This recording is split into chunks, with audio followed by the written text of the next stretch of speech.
was it like working and recording with Buck Owens? I mean, that must have been a huge delight. I mean, you know, it was a thrill. It was pure joy. I mean, there are shots of us when we were in the studio when Buck was cutting his vocal and I was there, you know, and you know, there's some still shots done for the, you know, Warner Publicity folks, but it was just joy.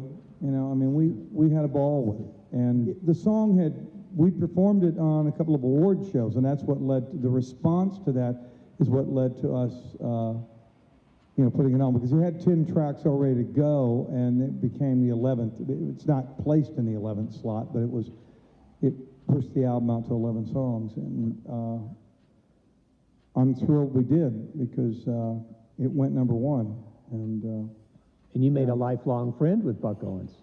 I remained friends with Buck till the end of his life, and he was a dear friend, and to his best efforts, he tried to be a mentor to me. I don't know that I was a willing or good student, you know.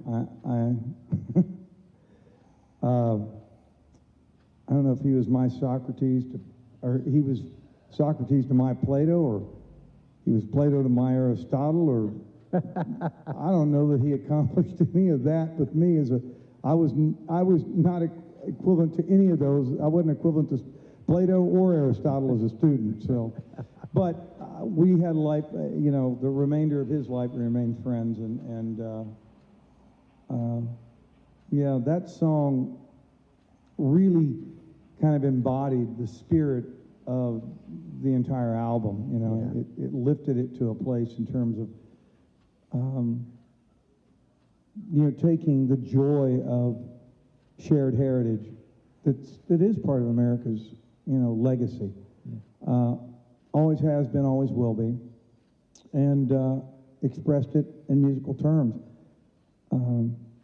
You know, with very disparate counterpoints to it all over the album. You know, there was hardcore kind of mountain bluegrass stuff going on, you know, in the tradition of the Lewin brothers and, you know, everything. So, you know, it was all part and parcel of what we decided to share as you know, a color palette.